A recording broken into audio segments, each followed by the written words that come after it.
Hello मेरे प्यारे प्यारे बच्चों, आप सभी को होली का त्योहार बहुत पसंद है ना। तो चलिए आज मैं आपको बताने जा रही हूँ कि हम होली क्यों मनाते हैं। बहुत समय पहले की बात है बच्चों। एक थे ऋषि कश्यप और उनकी पत्नी थी दिति। उन दोनों से बहुत ही शक्तिशाली दो असुर भाइयों का जन्म हुआ। एक का नाम था हिरण्याक्ष और दूसरे का नाम था हिरण्यकश्यप। दोनों बहुत बलवान थे और उन दोनों को अपने बल पर बहुत घमंड था। तो भाई एक दिन की बात है, हिरण्याक्ष ने अपने अहंकार में पृथ्वी को उठाकर समुद्र में डुबो दिया। अब भाई इससे सृष्टि संकट में पड़ गई।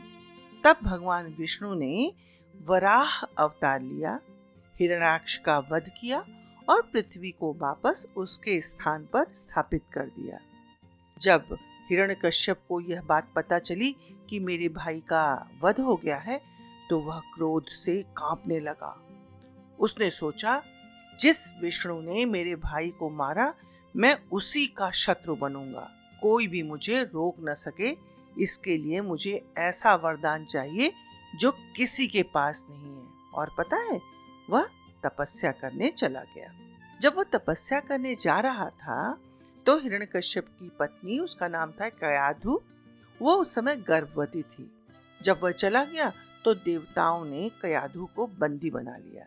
लेकिन भाई नारद जी को ये बात अच्छी नहीं लगी। तो नारद जी ने उस कयाधु को बंदी गृह से निकालकर अपने आश्रम ले आए। उनके आश्रम पर प्रतिदिन भजन कीर्तन सत्संग होता था। उन्हीं पवित्र संस्कारों से कयाधु के जो गर्भ में शिशु था वो पल रहा था और वो भगवान भक्ति से भर भी रहा था। जब समय आया तो कयाधु को एक बहुत ही तेजस्वी पुत्र पैदा हुआ, जिसका नाम था प्रहलाद। और आगे चलकर प्रहलाद को भक्त प्रहलाद भी कहा गया। इधर बीच हिरण्यकश्यप की तपस्या से भगवान ब्रह्मा प्रसन्न हुए और प्रकट होकर के उन्होंने कहा, हिरण्यकश्यप, मैं तुम्हारे तप से प्रसन्न हूँ। बताओ तुम्हें क्या वर चाहिए। और बच्चों, पता है हिरण्यकश्यप ने अमृतत्व का वरदान मांगा, पर ब्रह्मा जी ने कहा यह संभव नहीं है। तब उसने कहा, ठीक है प्रभु, तो आप मुझे ऐसा वर दीजिए कि न मैं दिन में मरूं न रात में, न घर के भीतर न बाहर, न जमीन पर न आकाश में, न किसी मनुष्य से और न ही किसी पशु से और न किसी अस्त्र शस्त्र से।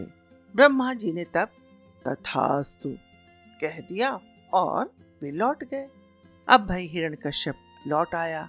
उसे अपने बल पर बड़ा घमंड हो गया था, क्योंकि उसे पता था कि अब उसे कोई मार ही नहीं सकता। उसने ऐसा अनोखा वरदान जो मांगा था। तो उसने लोगों से कहना शुरू कर दिया, मैं भगवान हूँ, मेरी ही पूजा होगी। सब लोग डर के मारे मान गए। लेकिन जो उसका पुत्र प्रहलाद था, बचपन से ही वो भगवान हरि का स्मरण करता रहता था। तो जब हिरण्यकश्यप को पता चला कि उसका बेटा भगवान का स्मरण कर रहा है, तो उसे बहुत गुस्सा आया। उसने प्रहलाद को बुलाया, समझाया, डराया, तरह तरह के दंड दिए, पर प्रहलाद ने भगवान की भक्ति नहीं छोड़ी। जब हिरण्यकश्यप हर प्रयास से असफल हो गया, तो उसने अपनी बहन होलिका को बुलाया। और होलिका को भगवान शिव से एक ऐसी चादर मिली थी जिसे ओढ़ने से होलिका को आग छू नहीं सकती। हिरण्यकश्यप ने अपनी बहन से कहा, बहन बहन, तुम अपनी चादर ओढ़कर प्रहलाद को अपनी गोद में लेकर अग्नि में बैठ जाओ। तुम्हें कुछ नहीं होगा, पर वह जल जाएगा।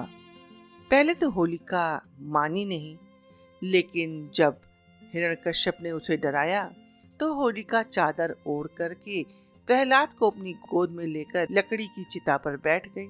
सैनिकों ने आग प्रज्वलित की, लेकिन अचानक तेज हवा चलने लगी। वो चादर उड़कर प्रहलाद के ऊपर सरक कर गिर पड़ी और होलिका जलकर राख हो। प्रहलाद सुरक्षित बच गया। इसी घटना की याद में प्रतिवर्ष हम सभी लोग होलिका दहन मनाते हैं। यह बुराई पर अच्छाई की जीत का पर्व है। अब तुम लोगों के मन में ये जिज्ञासा हो रही होगी कि प्रहलाद का क्या हुआ। तो बताते हैं, प्रहलाद के जीवित रहने पर हिरण्यकश्यप का क्रोध और बढ़ गया। उसने प्रहलाद से पूछा, तेरा भगवान कहाँ है? पिताजी, वे सर्वत्र हैं। वे इस स्तंभ में भी हैं। हिरण्यकश्यप ने स्तंभ पर प्रहार किया। स्तंभ फटा और प्रकट हुए भगवान नरसिंह, न पूर्ण मनुष्य न पूर्ण पशु। उन्होंने हिरण्यकश्यप को संध्या के समय, क्योंकि उसने कहा था ना कि मैं न दिन में मरूं न रात में, तो संध्या के समय, और क्या उसने कहा था कि न मैं घर के अंदर मरूं न बाहर, तो द्वार की चौखट पर अपने जांग पर लिटा लिया। जांग पर क्यों लिटाया? क्योंकि उसने कहा था न मैं जमीन पर मरूं न आकाश में। और फिर उसने एक वरदान और मांगा था कि न मैं अस्त्र से मरूं न शस्त्र से। तो उन नरसिंह भगवान ने अपने नाखून से उसको मारकर उसका अंत कर दिया। भगवान नरसिंह ने प्रहलाद को गले लगाया और आशीर्वाद दिया और कहा, बेटा, जब तुम बड़े हो जाना तब सत्य, करुणा और धर्म से राज्य को चलाना। ऐसा कहकर भगवान अंतर्ध्यान हो गए। तो यहाँ होती बच्चों हमारी कहानी खत्म। अब तुम्हें पता चल गया ना कि हम होली क्यों मनाते हैं और इस कहानी से हमें क्या सीख मिलती है।